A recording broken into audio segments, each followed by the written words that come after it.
All right, hi everyone. Welcome to our training this morning. Today we have Sarah Firestein from Landmark College Success Center here to introduce the topic of neurodiversity and executive functioning skills. First, for anyone who's new here, we just want to briefly talk about what the FRC does here in San Mateo County. We serve families who have children with disabilities between the ages 0 to 22.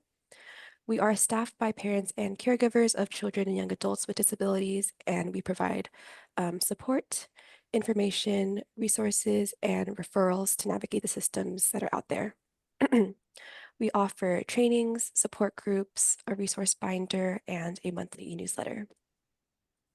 We are funded in part by the Department of Developmental Services, DDS, as well as the California Department of Education under the Special Education Division.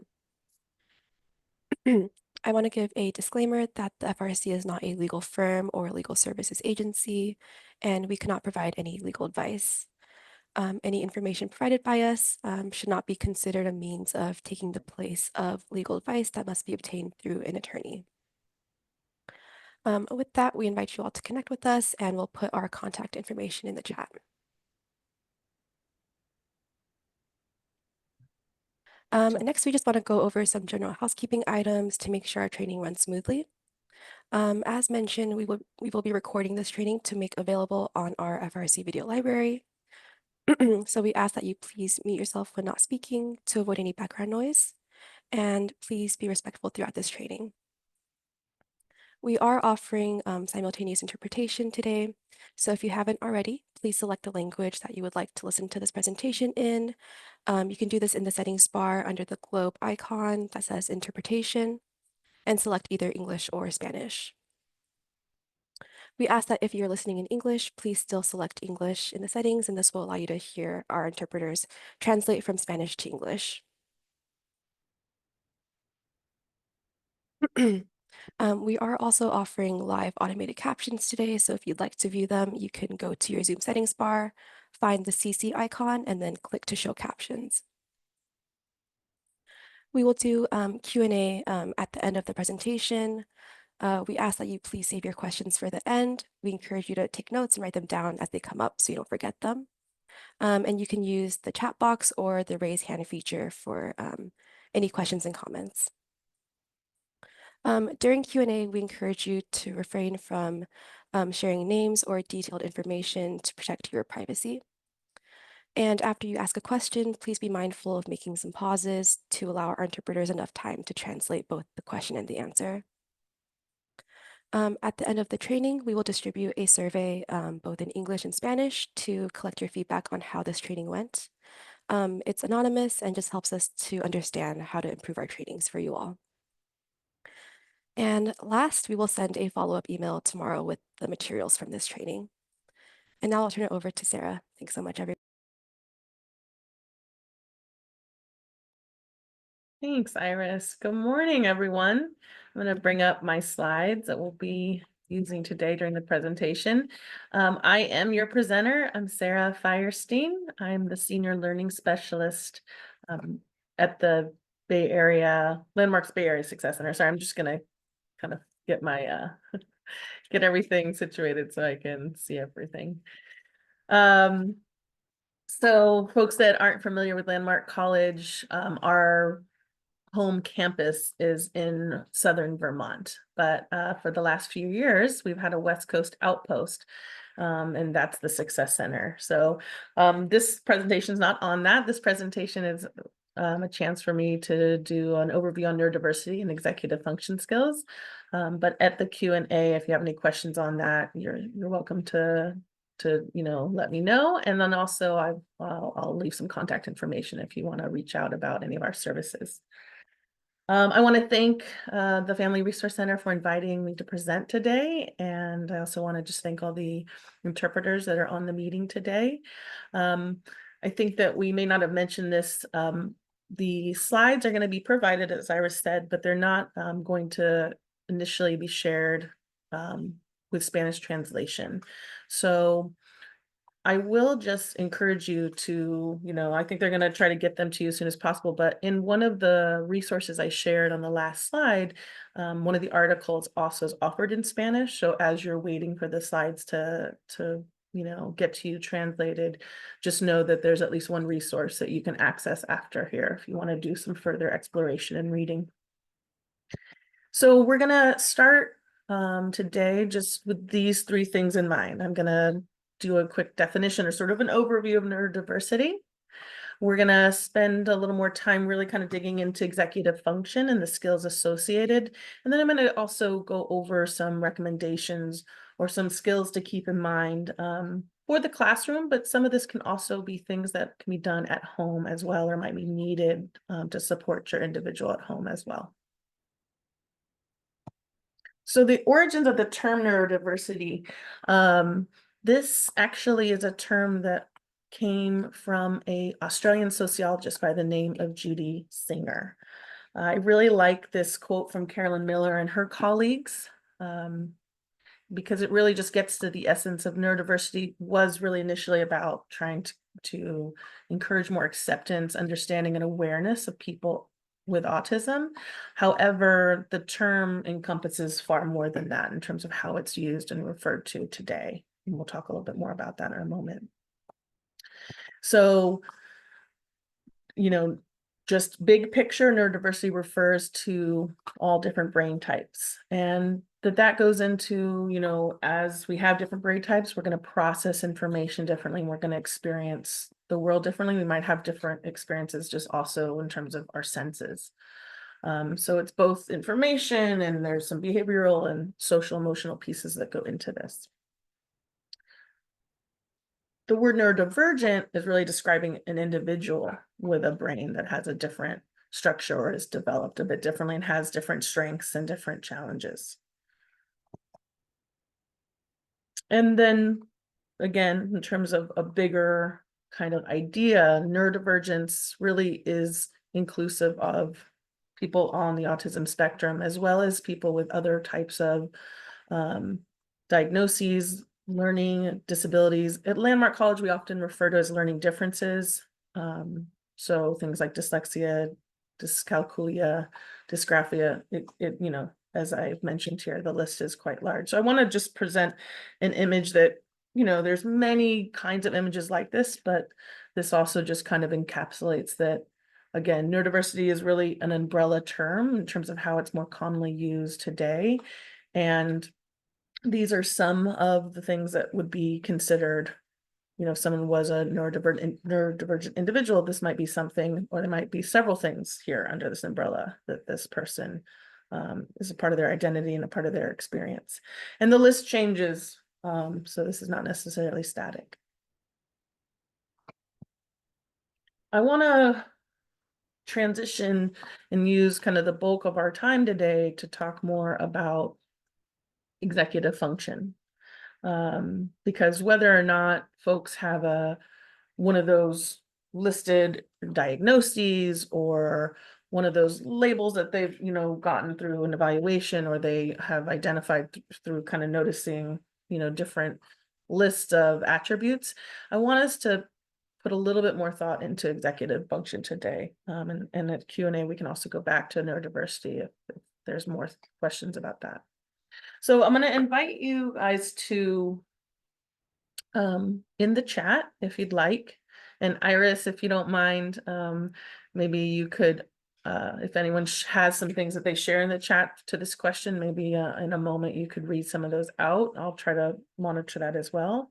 But the question I want folks to just think about for a moment is, what are the things that help someone be successful in life? Or as this question here on the slide says, what are some attributes that contribute to an individual's progress? You can put a phrase, you can put a word. It doesn't have to be a very in-depth, response. But if you want to share anything in the chat, do a little brainstorm. That would be great. Motivation, persistence, absolutely. Thank you. Being alert and intuitive. Yes. These are definitely things that contribute to folks' progress. Anything else that comes to mind before we move on? Agency and being open to receiving support. Yeah, very much so. Support. Right. Right. Yeah, these are great. Appreciate that. I'm gonna move on with that. I want to just share for purposes of today some things I would like you to consider, which are, all the answers that were shared very valid. When we're starting to kind of transition to this idea of executive function, these are some areas that we are thinking deeply about when it comes to progress. And that's, can we kind of function independently? Are we able to do things independently? How do we approach problems? Do we have an openness to that there might be multiple ways to problem solve something that's coming up? Goal setting. And there's, I put in parentheses, right, realistic, but there's such a interesting play about, what goals we have, and then how do we also create realistic steps to get there, or small or actionable steps to reach goals. And sometimes, reevaluating and thinking about our goals. The next one, right, is can we kind of think and process information from multiple perspectives, right? And how do we deal with prioritizing information and just kind of how we take it all in, how we analyze information? How do we, have a sense of controlling or managing our behavior, our emotions, our attention? And one at the very bottom, right? Budgeting one's time. How are we when it comes to planning and time management? So, there's all kinds of things that go into how we, create progress and find success in life. This by no means is an exhaustive list. This is just something that's going to kind of also click and connect more with the idea of executive function I'm about to go over and define with folks. So, the other thing to keep in mind before we sort of definitively define executive function is that these skills do develop differently in neurodivergent children, young people. And in a moment here, we'll talk a little bit about kind of, just a teeny bit about brain development. We're not going to go into that super in depth. But executive function, in correlation with being neurodivergent, can also lead to, certain kinds of thinking patterns.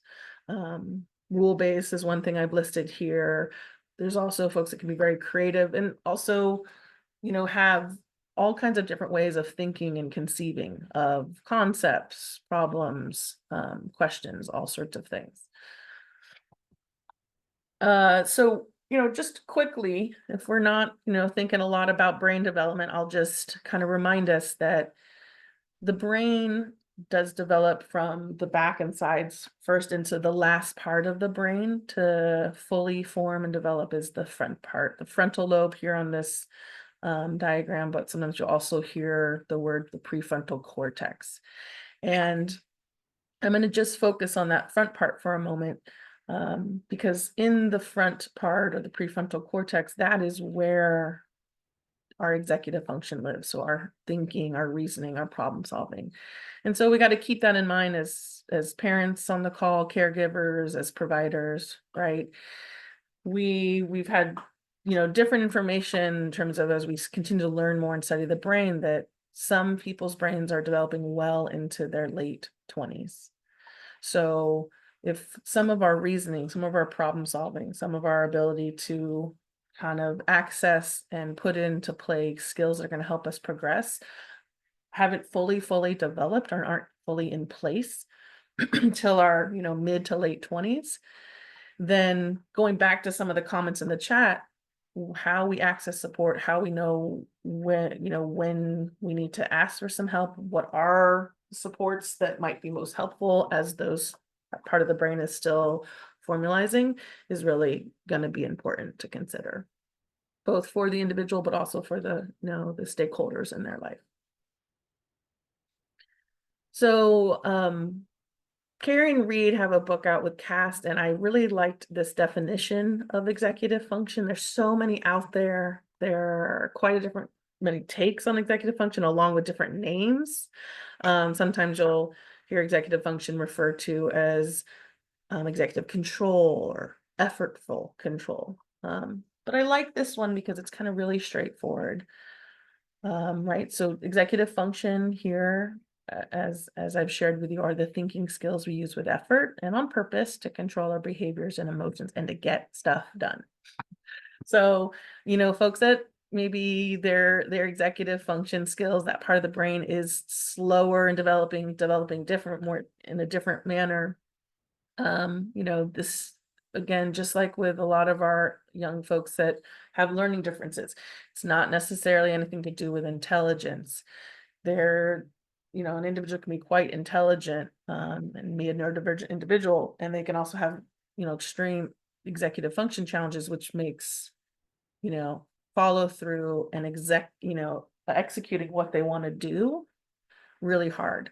It can also, for some individuals mean that they can use their executive function skills, which again, we're going to get into a little bit more in detail in a moment, to things that they really like with great care, and they can be exceptionally productive and exceptionally focused. And then, doing chores around the house, doing the daily mundane things that they maybe don't feel as much of a connection or interest in can be extremely, extremely taxing. And it's probably very frustrating in some of our households when that might be the case. But it's kind of something to keep in mind when we're thinking about these skills. These skills are a lot harder to employ, when we think about things like time management, planning, thinking ahead, when it's about areas in our life that, again, we don't feel as passionate or intrinsically interested in. So, as I said on the last slide, there's many definitions of executive function. There's even, different names people refer to it by, and there's also different models. There's different constructs. I'm going to present today this 3-factor model, but I'm going to actually show you where it comes out of a very famous model from Dr. Thomas Brown.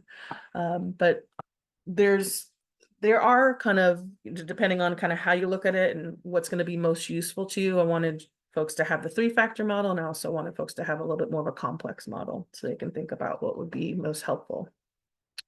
But just conceptually, some really core underlying factors of having the ability to manage time, to problem solve, to get stuff done academically specifically, right? There's these 3 core areas: working memory, activation, and inhibition.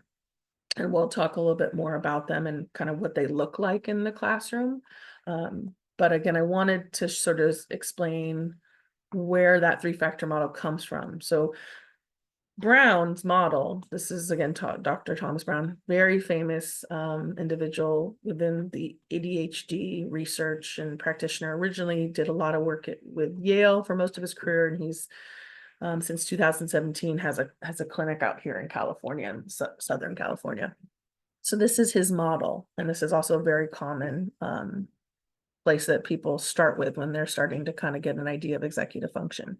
And he breaks executive function into memory, activation, focus, effort, emotion, and action. And then, I provided you, a little bit of an explanation for each of those. So where we get the 3-factor model, if we are kind of comparing it to Brown's model, is, we have working memory with the memory piece, right? How we can make memory, how we can recall information, access information, right? He also has activation. That's a huge part. And that goes along with organizing, right? Prioritizing, getting yourself to start a task, which can be very hard for some individuals. And then these other areas are collapsed into inhibition, right? We kind of put focus, effort, emotion, action, all those things go under inhibition. Oh, I should also say, well, I'll say it a little bit later. So just we take a more complex model, like I said, and we put it into three-factor model. And it also kind of sometimes, sometimes when there's more options and information, it can be harder to pinpoint like where to start or where to begin. So, when I work with clients on EF, sometimes I'll show them a more complex model because that will help them have a different understanding. In some cases, I might use something a little bit more streamlined, and later explain some more complex information. If we're having trouble pinpointing areas that they feel are giving them trouble or that they want to work on. Um, I think the other thing to really just keep in mind, right? Today is meant to be just an introduction to both neurodiversity and executive function, is that with executive function, um, these areas, whatever model or that you refer to, they all sort of work independently, but then they also work very much together and in tandem. So sometimes it can be hard to isolate, individual aspects you want to work on because, you know, for instance, with working memory, if we're trying to remember as we're listening to a teacher and writing down notes, we have to be also using some of our inhibition to block out other things that might distract us. So there's multiple things going on there. I do like to use the image though of the conductor here, just as a kind of a visual takeaway for executive function. The executive function, that part of the brain that has our thinking, our reasoning, our problem solving, right? That's our, if some of us are into how music is made and composed, that's the conductor. And so they're directing and cueing all the different musicians. They're keeping track of the piece of music, right? And all the different things that are coming along. And they're helping to coordinate making a beautiful sound and completing, right? The particular piece of music. And that's a huge undertaking and job. And that person's all if you've ever seen a conductor often furiously moving and gesturing and very kind of like tired after it. So there's a great amount of effort that goes into coordinating all these processes. And as that works for the individual, right, as I said earlier, how you kind of apply these skills or bring these processes to work together, depending on what you're directing it to, it might take an more effort and more energy than one might realize. Um, and so thinking about kind of like that individual, how well are they regulated with their sleep and their exercise and their nutrition and then throughout the day? Because the harder we push our brains, the more glucose energy we're burning.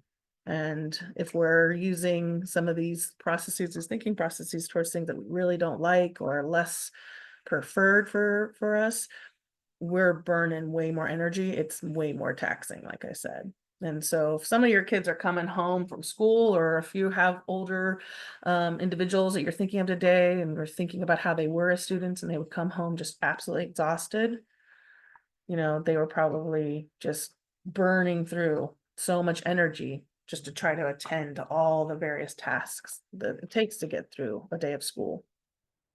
And then, of course, we have after school and homework and everything else that comes with that. So going back to the three-factor model, just to kind of think a little bit about, okay, so what would this kind of look like in a classroom?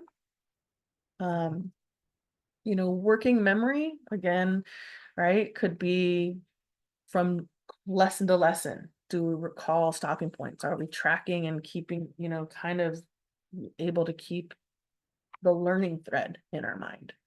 Um, working memory comes into play big time also within writing assignments, within math problems, multi-step math problems. And as it gets more and more complex, the amount of information you have to remember, not just with the steps, but all the different things that go into completing each step. So A again is for activation. So planning is a part of this, right? How are students, managing their assignments, managing assignments that take, time and effort outside of the classroom, um, or are again multiple steps. Activation kind of also has to do with how we organize, right? In this particular situation, this is really about materials, right? How are we using binders or folders?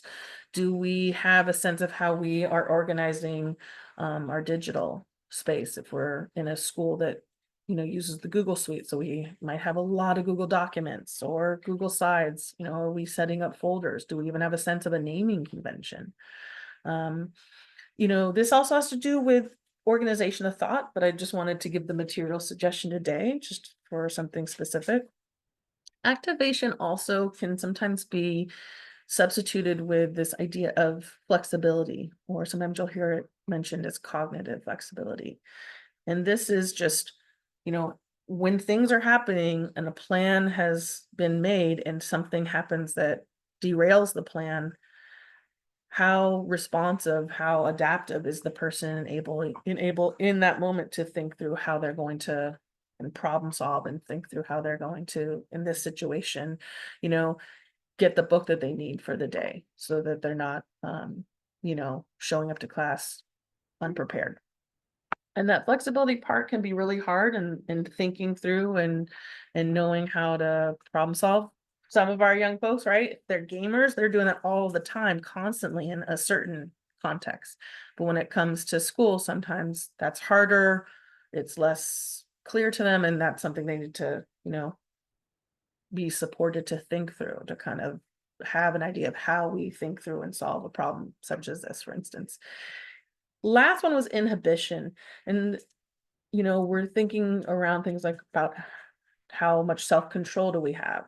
Um, Self-control could start as early as am I listening to my alarm in the morning and getting myself out of bed and starting my routine? Or self-control could be, I'm feeling really fidgety and I'm trying not to throw my pencil in class or break it. Or just our tone, how we're responding to people, whether we're overexcited and really, passionate about something, or maybe we're irritated by something. Perseverance and attention also go into this piece with inhibition, right? Someone already put in the chat earlier about perseverance, but you know, when we're learning things in school, when we're learning things outside of school, there's a certain level of perseverance that needs to be present or needs to be, encouraged to develop, because we're going to have starts and stops. We're going to have ups and downs. We're going to have some successes.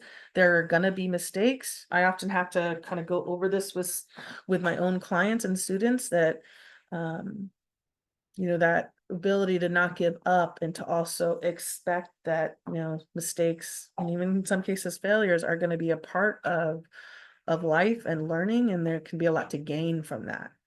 And attention is another big part of inhibition. There's a lot of folks that, can share and notice they struggle with putting attention where they want it, sustaining the attention, or not being able to stop something that they're really, really focused and have all their attention on to move to the next thing that they're needing to do. So this is an area that, can show up in a lot of different ways, both in a classroom and outside of a classroom. So some recommendations.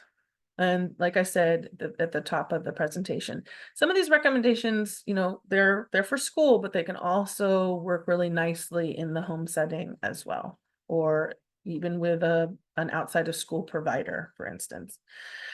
Sometimes we have to talk explicitly about the executive function skill areas. We need to teach what those are or name those, so it's not this unknown mystery thing about why I keep forgetting to turn in my homework. What's going on with that, and what are the skill areas that are maybe happening that are interfering with following through on that task. Modeling the skills, talking through and showing how to do certain processes. So in the classroom, right, teachers are always constantly encouraged to model, do think alouds, and that can also be true for different assignments. And in the home setting, that can be, how you're cleaning certain things in the house, certain chores, or even I'm doing the bills now and how that's happening, like making the invisible things of how we function and do things more clear and visible and explicit. Scaffolding things, again, that's a word we often use in the classroom. So, right, we're sometimes need to do things side by side or break things down, or again, the scaffolding and modeling kind of go together, but like thinking through the sequence of a task, helping to develop a plan. If someone is, really struggles, it gets overwhelmed in how to get through in a certain assignment, both in class or at home, sometimes they need to be modeled and have that scaffolding, created alongside them with a teacher in the class, at lunch, at a tutoring time, the day.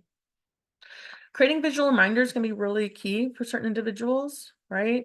A lot of folks that are, that have different ways that they process information or learn differently or have EF challenges also tend to try to hold everything in their head. Um, and it, even though later in life, when I talk to older clients, teens, young adults, they can admit it feels very chaotic and very disorganized and kind of crazy making in some regards. Sometimes that's a term some folks will say. Often it's more chaotic. They have to really be encouraged to pull all that information and put it outside of their mind and somewhere visually that they can see it. They can begin to think about how they want to sort it or organize it or just even list it. Just again, putting it out of their where they're trying to hold it in their mind. And again, if we have EF challenges, we might have working memory challenges, and that's really taxing on our memory. That that makes it harder to learn or hold other information that may be more necessary than some of the things people try to hold in their head that could be in a chart, on a calendar, on a whiteboard. Um, Developing routines and consistency. I'm sure this is not an unfamiliar thing that parents, teachers, providers have heard, but this is really important.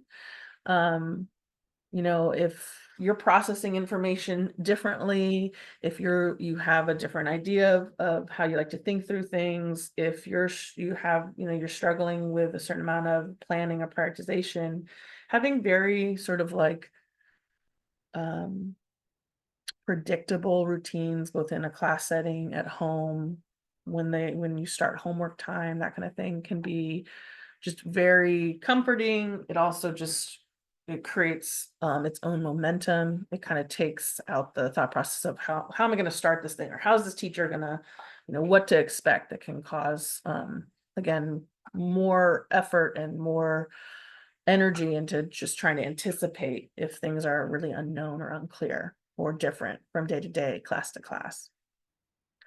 The last one is, providing support for emotional regulation. And again, similar to number one, when it comes to emotional regulation, sometimes we have to be very clear and very explicit, and talk about different feelings in different ways that, exploring, giving and, kind of explaining your own experience with certain feelings and how you deal with them or how they've created, issues for you. So that can give voice and give something for the individual to also hold on to or consider and see if they're having a similar experience. I also wanted, beyond just giving some of those recommendations in writing, I wanted to include in the presentation a couple different actual specific examples of some of the, ways that you could support EF, or even folks, again, that have different learning differences, different strengths and challenges. So when you receive this slide, um, the the two things on the left, the get ready, do done, you can click on that link and it'll bring you to a PDF that will show you in a moment. I can open that up. I've also linked a YouTube video of kind of a really nice, short, kind of concise introduction to AI tool. Some of us might already be familiar with it. It's called Goblin Tools. This has a lot of great executive supports built in. So for instance, if you're not familiar with this, Goblin Tools can be a way for, if a young person needs some ideas about how to create a plan or a assignment, how to break it into parts, or if they really struggle with writing and finding the right tone or not sure that they're using the right tone, depending on the assignment or depending on the audience. This is a tool that can help give them some feedback. Um, the other things you see on the right of the screen is something that could be done digitally or on a whiteboard at home, on a desktop with post-its, right? A to do, doing, done. That's similar to the Kanban method, if anyone's familiar with that. But again, that just is a place to visually track where you're at with assignments. And some people really do well with being able to move, whether it's digitally or, tactile, move a post-it, through the process, to kind of help them have a little bit more of a connection of where they're at versus just writing a list on a paper. Um, I also put the Kanban or this to do, doing, done here because I've noticed some people really track information left to right, and that works really well for them in terms of processing information or how they want to move through something. Right below that, you have you have a task completion sort of suggestion of strategies, and it's in a linear bottom to top list. So, I always like to, with my clients, I do a lot of executive function over with the Success Center, is just trying to understand like what's the right way to present information so that it's going to make sense conceptually to what we're trying to do. So left to right can make a big difference versus bottom, top to bottom. Um, and again, this task completion, this is going into suggesting things around, some individuals are going to do really well if they have a variety of supports, right? So sometimes it might be that they're sitting down, um, to do independent work at their resource room time or their learning skills time a day. And they need an app to kind of help them with reminders. They need to look, if their schools you have a learning management system, they need to use the app to kind of see what's listed, or they have their own personal app because they've already begin planning. Some people are going to do well to each day kind of create a written plan. Right. Again, we have this stick to a routine, developing a routine, figuring out what that is. And if you're not sure where to start, I would start very like slow. A specific place that you do work, or you always do math in one place, or you always do longer writing assignments or research assignments in another place if you need to have distinct places depending on the task. For some folks, just really thinking about the environment, is there a lot of things in their environment that are kind of creating more just kind of organizationally just are very cluttered around them that can actually take away from our ability to inhibit and focus on what we need to do. Putting things away in the same place. When these are all strategies for classrooms, but this is really also important for home too, because if both places are kind of working in a more seamless way, that can be a lot easier, make a lot more sense. But putting things away in the same place, that's another form of a physical routine. Timers can be really helpful, like I said here, and then, you know, playing around with are breaks needed, maybe enforcing certain breaks. And, I think a big thing with this too is, I have clients that like to take breaks and they get on their social media or they go onto YouTube, and depending on the individual, that's a great way to relax their brain. And then other cases, we have to really, really identify other types of breaks that are non-screen based, because that might suck them into an area that's so preferred where they want to be that it's just too hard to, employ their executive function of like prioritizing, okay, now I'm done with my break and I have to go back and transition to something I don't want to do. Setting yourself up with the wrong type of break can be just very self-sabotaging, and that takes time to kind of identify and build awareness of, but that is something that I notice. So that's the overview today that I wanted to present. Again, you might have questions right here, right now, which I'll make some time to respond to, but I also wanted to leave my email. Sometimes our questions occur to us 15 minutes, 2 days after our presentation, so feel free to reach out directly to me. This is my email, Sarah Firestein at landmark.edu. Apologies. As I said, even though I'm not here today to present about the Landmark College Success Center in San Mateo, we do have one, and I can answer some questions if you like. Our director's name is Sandra Fischler, and this is her email here on the slide in case you'd like to just reach out to her directly. She will go over what our services are.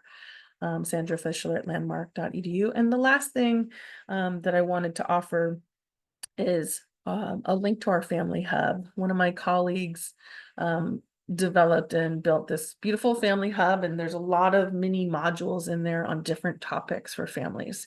And I think if I'm remembering correctly, you can enroll for it and have access to these modules for free for 2 months. And there's a lot of great information. It's very succinct. There's resources for further exploration. So I wanted to make sure that we shared that with you today. And the last thing you'll see when you get your slides in the email after this presentation is you will see my references. So again, I mentioned, since the slides may not initially come to you translated in Spanish, the first article here is available in Spanish if folks that prefer to read and get information in Spanish want a starting point. Okay, I'm going to stop there to just make time for questions and comments. Okay, thank you so much, everyone, for your questions and your engagement. That concludes our training. We appreciate you spending part of your morning with us. Again, big thank you to Sarah and to our interpreters. Just as a reminder, we will send out a follow-up email tomorrow with all of the links and materials and presentations from this training. Okay, have a great rest of your day, everyone. Thank you.